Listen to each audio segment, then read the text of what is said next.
Welcome. In front of me is a POCO F7 and today I'll show you how you can enable power saving mode on this device.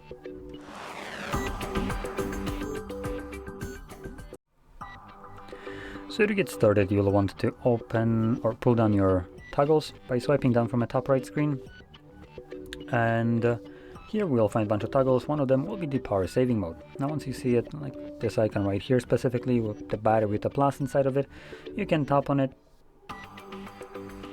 There we go, and it enables. Also gives you a quick message right here that battery saver is enabled and changes the look of the battery when it's unplugged.